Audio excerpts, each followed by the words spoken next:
Hello aspirant, कल आपके exam है क्लास 10 के मैथ सब्जेक्ट के और उसके लिए मैं आपको बेस्ट विशेस देने आया हुआ हूं। साथ ही साथ कुछ important strategy 1 day before exam क्या रहनी चाहिए उसको भी मैं आपके साथ साझा करना चाहता हूं। बोर्ड एग्जाम क्लासेस लगातार आपके साथ लगा हुआ है जिसमें आपको सभी सब्जेक्ट्स के इंपॉर्टेंट क्वेश्चंस, कॉन्सेप्ट, फॉर्मूले, रिवीजन हम कराते जा रहे हैं।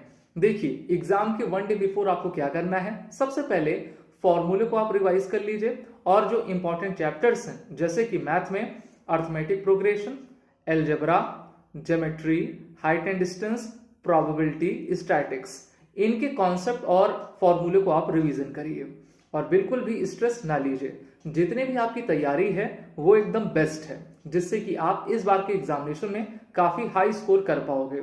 और मेरा तो मानना यही है कि अगर आपने तैयारी अच्छी की होगी, आपने मॉक टेस्ट दिया होगा, तो इस बार 80 आउट ऑफ 80 मार्क्स पक्के हैं।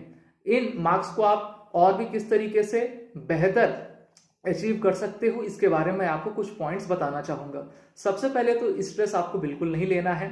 आज आप लगभग 11 बजे तक 12 बजे तक सो जाइएगा क्योंकि आपको कल उठना भी है और अपने एग्जाम के लिए जाना है। दूसरा इंपॉर्टेंट ये है कि एडमिट कार्ड और जितने भी अदर इंपॉर्टेंट एसेसरीज हैं आप लेकर जाइएगा जो कि मैथ से रिलेटेड है। वॉच हुई और किसी प्रकार का अन्य उपकरण आप न लीजिएगा। तीसरा, हम आपको यही कहेंगे कि जब आपको कॉपी दी जाएगी तो अपने नाम को, अपने रोल नंबर को काफी अच्छे तरीके से फिल करिएगा ना, उसमें आप गलत ना करिएगा। जो भी इंस्ट्रक्शन टीचर आपको दे रहे हैं उसको आप फॉलो करिएगा, तभी आप एक अच्छा पेपर दे पाएंगे। इसके बाद जो भी आपको कॉपी मिलेगी, जैसे ही कॉपी आपको मिलती है तो आप स्केल लेकर लेफ्ट हैंड साइड जो है स्केलिंग कर लीजिएगा कॉपी पे और फिर सेक्शन वाइज ही क्वेश्चंस को करना शुरू करिएगा। क्योंकि इस बार सीबीएसई ने अभी हमको इन्फॉर्म कर लिया है कि हम सेक्शन वाइज क्वेश्चन को देखेंगे और किसी एक सेक्शन का आंसर दूसरे सेक्शन में बिल्कुल भी इंक्लूड ना करिएगा। तीसरा, एसर्शन, रीजन और एमसीक्यू से क्वेश्चंस पूछे जाएंगे, तो एमसीक्यू और एसर्शन में आपको 30 सेकंड से ज्यादा समय नहीं देना है। यानी कि एक क्वेश्चन पर स्टक करके नहीं रहना है आपको कि मैं उसको निकाल के रहूंगा, और अगर आप उसमें फंस गए हैं तो आप आगे बढ़िए, उसका आप जगह छोड़ सकते हैं, स्पेस आप छोड़ सकते हैं और आगे बढ़ सकते हैं। नीट एंड क्लीन लिखिएगा और जो आपकी कॉपी रहती है राइट हैंड साइड भी आप स्केलिंग कर लीजिएगा और वहां पर आप रफ वर्क लिख लीजिएगा। ये ना करिए कि हम कॉपी के पीछे जाकर रफ वर्क कर रहे हैं। इससे होगा क्या, कोई नुकसान तो नहीं है, लेकिन सबसे बड़ा डिसएडवांटेज ये होता है कि आपका समय वो खा लेता है। बार बार आपको कॉपी पीछे पलट के देखनी पड़ेगी और उसमें सोल्यूशन करना पड़ेगा, जबकि आप ये ना करिएगा। उसी पेज पर right hand side rough work लिख लीजिएगा और अपने क्वेश्चन को वहां पर सॉल्व करना शुरू करिएगा। एमसीक्यू 30 सेकंड से ज्यादा बिल्कुल नहीं लेंगे। एमसीक्यू में आपके ज्योमेट्री, वो भी कोऑर्डिनेट ज्योमेट्री जिसमें डिस्टेंस फॉर्मूला रहता है, आपके एपी से रिलेटेड क्वेश्चंस आएंगे, प्रोबेबिलिटी से रिलेटेड क्वेश्चंस आएंगे, आपको स्टैटिक्स के जो इंपॉर्टेंट फॉर्मूले होते हैं उसका रिवीजन करना है और जो ट्रिग्नोमेट्री, हाइट एंड डिस्टेंस के क्वेश्चंस रहते हैं वो आएंगे। तो जो ट्रिग्नोमेट्रिकल टेबल है एक बार फिर से आप उसको रिवाइज कर लीजिएगा।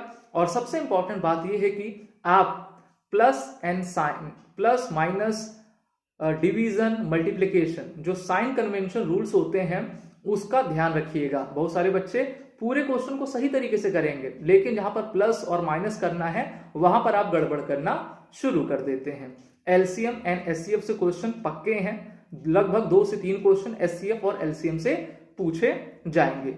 पॉलिनोमियल्स, जीरोस, इनसे क्वेश्चन आपके आएंगे, तो काफी ध्यान दीजिए। दूसरा, सर्कल से, सरफेस एरिया, वॉल्यूम से आपके क्वेश्चंस आएंगे।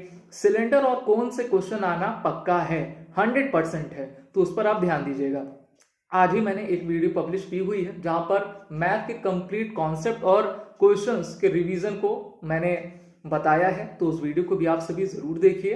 काफी काम रही है ना, क्योंकि धैर्य के साथ ही विजय प्राप्त की जाती है और सबसे बड़ा लक्ष्य साहसी का धैर्य ही होता है। तो अगर आप इनको फॉलो कर रहे हैं, एक काम माइंड के साथ जाइए, भगवान को याद करिए और पीछे तो आप देख रहे हैं ना, भगवान श्री राम मेरे भी साथ हैं, आपके भी साथ हैं कि आप अपने फर्स्ट पेपर जिसको हम मैथ कहते हैं उसको काफी बेहतरीन तरीके से देंगे और फिर आने वाले जितने पेपर्स हैं उसको आप कर पाएंगे। तो ये एक छोटी सी कन्वर्सेशन मेरे और आपके बीच में थी। आप जैसे ही अपने एग्जाम के बाद आए तो मुझको पेपर जरूर बताएं, और ये भी आप मैसेज करिए, हमारे ईमेल आईडी पर कर सकते हैं जिसका एड्रेस divyanshu.pandey000@gmail.com है, या फिर हमारे कमेंट बॉक्स में आप कर पाएंगे। तो चलिए, मैथ के बाद भी हम लगातार आपके साथ जुड़े हुए हैं और आपको इसी तरीके से गाइडेंस और प्रोत्साहन देते जाएंगे। Wish you all the best.